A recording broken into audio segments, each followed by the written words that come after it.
अहमदनगर महाराष्ट्रातील कानामात्रा नसलेला सर्वात मोठा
तालुका आणि राज्यातील कायम दुष्काळग्रस्त म्हणून ओळखला जाणाराही हाच पाथर्डी तालुका. पाथर्डी तालुका म्हटलं की आठवतात इथली प्रामाणिक माणसं, ऊसतोड कामगार, गोरगरीब, दीनदलित, कष्टकरी समाज. कुठलाही पारंपरिक व्यवसाय नसल्यानं फक्त मोलमजुरी, काबाड कष्ट करून आपली उपजीविका भागवणारा डोंगरदऱ्यातला एक फाटका माणूस. अकोला पाथर्डी तालुक्याच्या पूर्व भागातलं एक छोटंसं खेडगाव. सर्व जाती धर्माचे लोक या गावात गुण्या गोविंदानं राहत होते. याच गावात दादाबा ढाकणे हे शेतकरी कुटुंबही राहत होतं. दादाबा आणि ममताबाई यांच्या पोटी 10 नोव्हेंबर रोजी 1937 रोजी संघर्ष योद्धा बबनरावजी ढाकणे साहेब यांचा जन्म झाला. बबनरावजींना 4 बहिणी आणि 4 भाऊ अशी ही 9 भावंड. बबनरावजी हे नवसाचं पोर म्हणून त्यांच्या जन्माची आठवण आजही त्यांचे अनेक नातेवाईक सांगतात. आई ममताबाई यांनी ग्रामदैवत जानपीर बाबास नवस केला आणि त्याच नवसानं बबनरावजींचा जन्म झाला. भगवान बाबा, वामन भाऊ यांचा हयातीत सहवास लाभलेली व्यक्ती म्हणजे ढाकणे साहेब. 4थी पर्यंतचं शिक्षण त्यांनी अकोला गावी घेतलं आणि पुढे ते शिक्षणासाठी पाथर्डीमध्ये आले. पाथर्डीमध्ये माजी आमदार माधवराव निऱ्हाळे यांनी 22 जून 1945 साली हिंद वसतिगृह सुरू केलं होतं आणि त्याच वसतिगृहात 1948 साली वास्तव्यासाठी बबनरावजी ढाकणे साहेब दाखल झाले. हिंद वसतिगृहात राहत असतानाच माजी आमदार माधवराव निऱ्हाळे यांच्यामुळं अनेक थोर नेत्यांचा आणि साहेबांचा जवळनं संबंध येत होता आणि यातनंच साहेबांचं व्यक्तिमत्व घडत गेलं. ढाकणे साहेबांचं बालपण हे हिंद वसतिगृहातच गेलं आणि इथंच निऱ्हाळे साहेबांचंही वास्तव्य असायचं. 15 ऑगस्ट 1947 साली ब्रिटिशांच्या गुलामगिरीतनं बहुतांश भारत स्वतंत्र झाला. तरी देखील भारताचा काही भाग हा फ्रान्स आणि पोर्तुगाल या पाश्चात्य देशांच्या अधिपत्याखाली होता. मे 1955च्या सुरुवातीलाच गोवा मुक्ती लढा सुरू झाला. वयानं लहान असल्यानं सत्याग्रहात सहभागी होता येणार नाही असं ढाकणे साहेबांना सांगण्यात आलं. माझं वय कमी असलं तरीही मी सहभागी होणारच असा हट्ट धरून ढाकणे साहेब गोवा मुक्ती संग्रामात सहभागी झाले. सर्वात युवा सत्याग्रही होण्याचा बहुमान त्यांनी मिळवला आणि पुढं महाराष्ट्र शासनाच्याकडनं त्यांना स्वातंत्र्य सैनिक म्हणून गौरविण्यात आलं.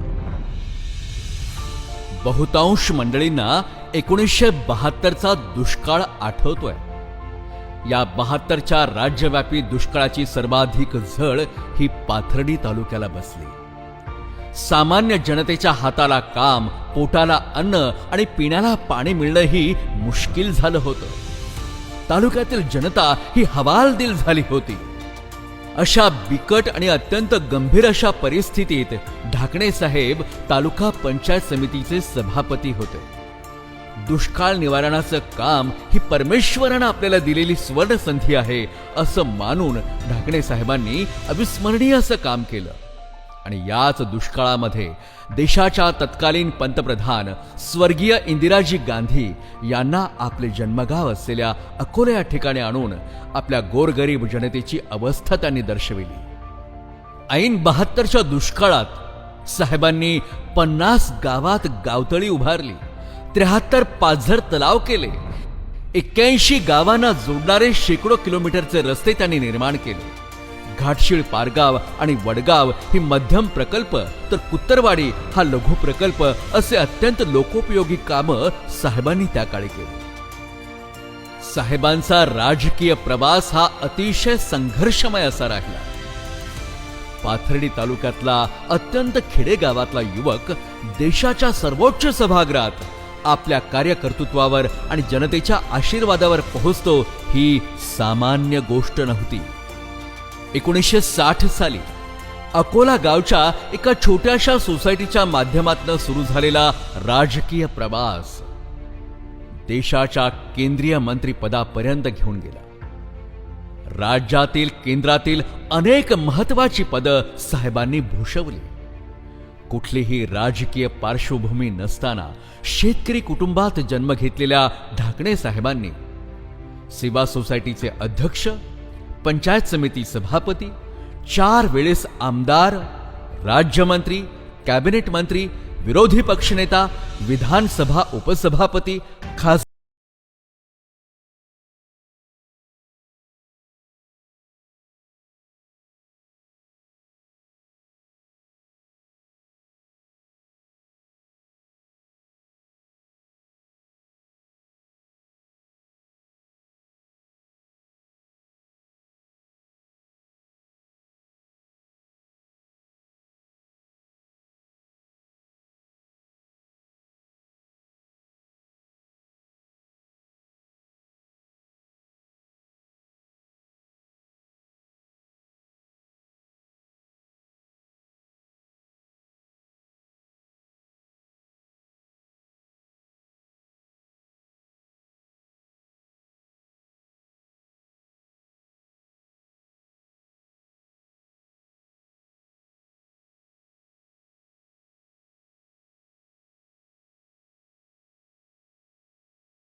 गावच्या माळ रानावरती केदारेश्वर सहकारी साखर कारखान्याची त्यांनी निर्मिती केली. हजारो कुटुंबाला रोजगार मिळवून देण्याचं काम साहेबांच्या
साहेबांनी पुत्रप्रेमापोटी अनेक प्रस्थापित राजकारण्यांसारखी आपली तत्वनिष्ठता सोडली असती तर निश्चितच राजकीय चित्र आज वेगळं पाहायला मिळालं असतं.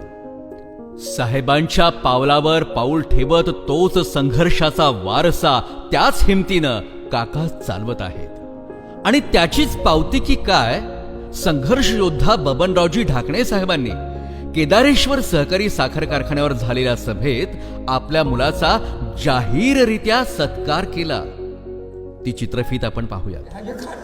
मी माझ्या मुलाचा सत्कार मी स्वतः तुमच्या देखत करणार आहे. शेवटी आयपीएस पचवणं फार अवघड असतं. वेडा होतो माणूस. पण मी त्याला सांगू इच्छितो की तुला साक्षात ठेव. तुम्हाला आम्हाला जी काही ताकद दिलेली आहे ती जनता जनार्दन दिली आहे. सत्ता महत्वाच्या नाही. सत्ता ह्या आयपीएस पचविण्यामध्ये आहे आणि लोकांच्या प्रेमामध्ये किंवा नाव मिळवताना तुमच्यानं काम करत राहा अशा प्रकारचं माझ्या आयुष्यात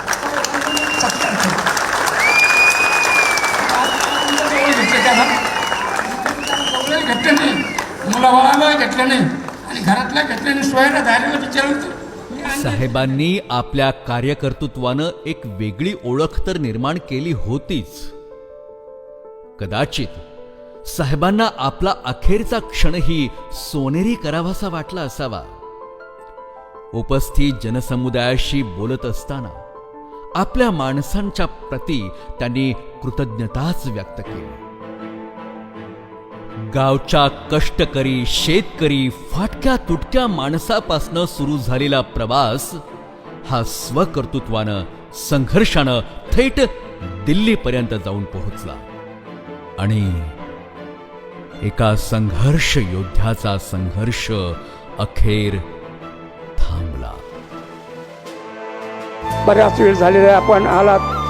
तुम्हाला पाहिल्यानंतर असं वाटतं की मी काहीच मी शून्य. हे माझं काय मुठभर माणूस ना आडवा मला रुंदी नाही उंची नाही ना देखणे पण नाही. मुठभर माणूस मी पण पळतो इकडं तिकडं. का पळतो? तुमची शक्ती आहे फाटक्या तुटक्यांची.